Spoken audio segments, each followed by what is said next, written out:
Hello दोस्तों, स्वागत है आप सभी का एक और नए क्लासेस में। तो कैसे हैं आप सभी लोग। तो आज हम लेकर आए हैं आप सभी के लिए 25 जीके जीएस एमसीक्यू प्रश्न जो रेलवे ग्रुप डी में बहुत ही काम आने वाले हैं, क्योंकि ये प्रश्न बार बार रिपीट होते हैं और कई बार एग्जामों में पूछा गया और कई साल ये प्रश्न आ चुके हैं। तो आप सभी को इस क्लास को एकदम ध्यान से देखना है और पूरा एंड तक देखना है, ठीक है। तो चलिए, अगर आप लोग रेलवे ग्रुप डी की तैयारी कर रहे हैं तो ये क्लास आपके लिए बहुत ही इंपॉर्टेंट है। तो चलिए आज का क्लास हम शुरू करते हैं।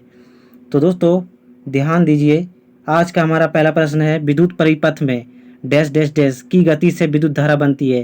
तो दोस्तों विद्युत परिपथ में की गति से विद्युत धारा बनती है, तो आपका राइट आंसर होगा इलेक्ट्रॉन की वजह से, ठीक है, इलेक्ट्रॉन, ठीक है, ऑप्शन बी। चलिए अगला प्रश्न देखिए, सभी लोग जवाब देंगे जिनको जिनको आंसर आता होगा। हाल ही में किस मंत्रालय द्वारा नेशनल हेल्थ स्टैक का अनावरण किया गया था।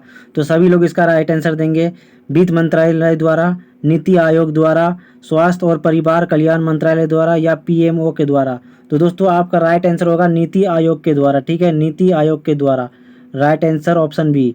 हाल ही में किस मंत्रालय द्वारा नेशनल हेल्थ स्टैक का अनावरण किया गया था। तो आपका राइट आंसर होना चाहिए नीति आयोग के द्वारा, ठीक है, नीति आयोग के द्वारा। Right answer option B. चलिए अगला प्रश्न देखते हैं, पुष्कर मेला कहाँ लगता है। सभी को पता होना चाहिए पुष्कर मेला कहाँ लगता है। तो दोस्तों आपका राइट आंसर होगा जैसलमेर में, ठीक है, जैसलमेर में। चलिए सभी लोग ध्यान देंगे।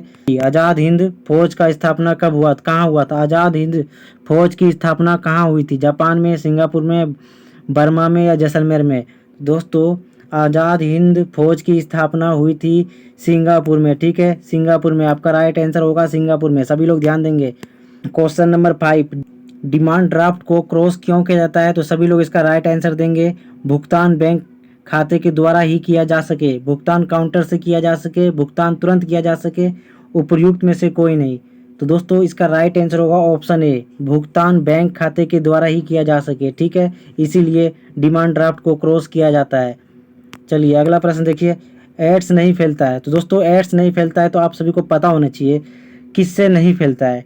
तो दोस्तों बातचीत करने और मरीज को छूने से नहीं फैलता है, ठीक है, ऑप्शन डी आपका राइट आंसर होगा, ठीक है, ऑप्शन डी आपका राइट आंसर होगा। बातचीत करने और मरीज को छूने से एड्स नहीं फैलता है, बाकी ए बी सी ये तीनों करने से एड्स फैलता है, ठीक है।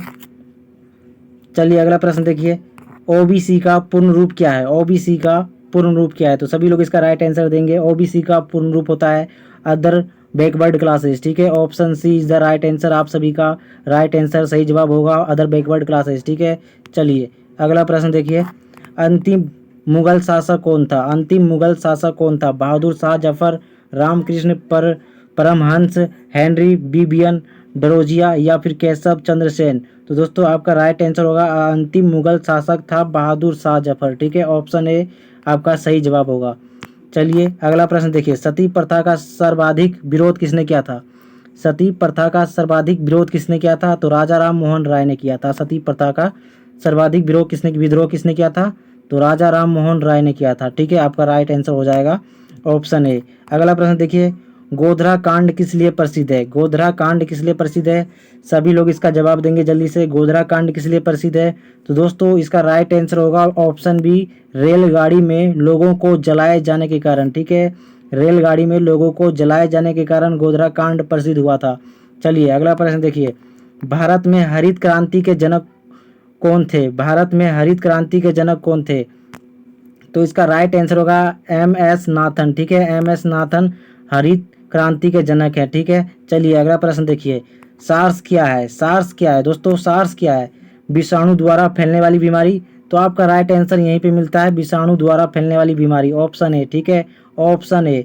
चलिए अगला प्रश्न देखिए, क्षेत्रफल की दृष्टि से भारत का स्थान कौन सा है। क्षेत्रफल की दृष्टि से भारत का स्थान कौन सा है। तो आप सभी को पता होना चाहिए 7वां स्थान है, ठीक है, 7वां स्थान है, ऑप्शन सी। चलिए अगला प्रश्न देखिए, लाल बहादुर शास्त्री का समाधि स्थल कहाँ है। लाल बहादुर शास्त्री का समाधि स्थल कहाँ है। तो आप सभी को पता होना चाहिए, वीवीआईपी प्रश्न है। तो आपका राइट आंसर होगा विजय घाट में, ठीक है, विजय घाट में। विजय घाट में लाल बहादुर शास्त्री का समाधि स्थल है, सभी को पता होना चाहिए इसका जवाब। स्वेज नहर जोड़ती है। तो दोस्तों स्वेज नहर जोड़ती है, इसका राइट आंसर दीजिए सभी लोग। लाल सागर से भूमध्य सागर को, कैरिबियन सागर को, प्रशांत महासागर को, उत्तरी सागर और बाल्टिक महासागर को, ईटी जेल और मिशिगन झील को। तो दोस्तों आपका राइट आंसर होगा सुएज नहर जोड़ती है लाल सागर से भूमध्य सागर को। ठीक है, ऑप्शन ए आपका राइट होगा। ठीक है, सही जवाब लाल सागर से भूमध्य सागर को। ठीक है, अगला प्रश्न देखिए, मसालों की रानी किसे कहते हैं। दोस्तों बहुत ही सिंपल और सबसे आसान प्रश्न आ चुका है जो बार बार रिपीट होते हैं। मसालों की रानी किसे कहते हैं, तो आप लोग जवाब देंगे ऑप्शन डी। ठीक है, ऑप्शन डी इलायची को कहा जाता है। ठीक है, अगला प्रश्न देखिए, निम्नलिखित में से कौन किसी राज्य की राजधानी नहीं है। निम्नलिखित में से कौन किसी राज्य की राजधानी नहीं है, तो सभी लोग इसका जवाब देंगे कानपुर। ठीक है, कानपुर। ठीक है, ऑप्शन बी। चलिए अगला प्रश्न देखिए, दी ए इलाही धर्म किसने चलाया था।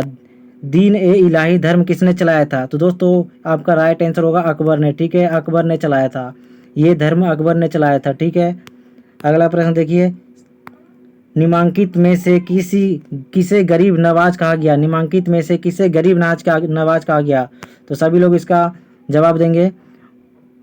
तो आपका राइट आंसर होगा मुहिद्दीन चिश्ती को। ठीक है, मुहिद्दीन चिश्ती को गरीब नवाज कहा गया है। ठीक है, अगला प्रश्न देखिए, सभी लोग ध्यान देंगे, वीवीआईपी प्रश्न है, सभी के सभी आपको एग्जाम में रिपीटेड मिल सकते हैं। ठीक है, राज्यसभा का उपसभापति कौन है। राज्यसभा का उपसभापति कौन है, तो दोस्तों आपका राइट आंसर होगा हरिवंश। ठीक है, हरिवंश।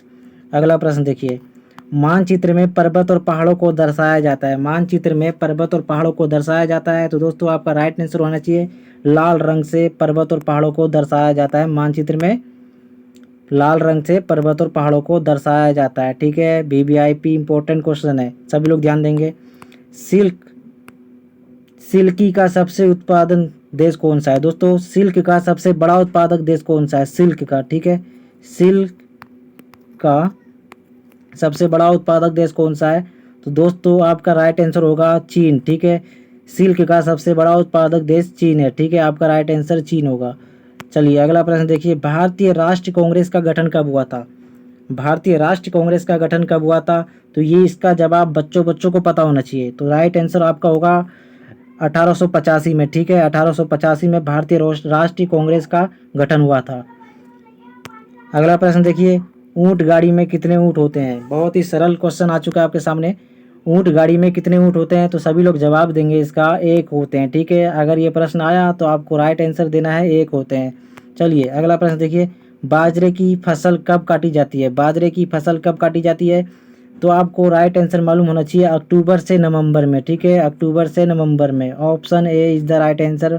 बाजरे की फसल काटी जाती है, तो आप लोग क्या जवाब देंगे, अक्टूबर से नवंबर में काटी जाती है। ठीक है, चलिए तो दोस्तों आज का क्लास हमारा यहीं खत्म होता है। 25 GK GS important question railway group D की अगर तैयारी कर रहे हैं तो आप सभी को इन 25 प्रश्न को रट्टा मार लेना चाहिए। तो अगला क्लास में हम 25 जीके जीएस इंपॉर्टेंट प्रश्न लेकर आएंगे आप सभी के लिए, तो उसके लिए भी तैयार रहना है। ठीक है, तो चलिए आपको नेक्स्ट क्लास में मिलते हैं।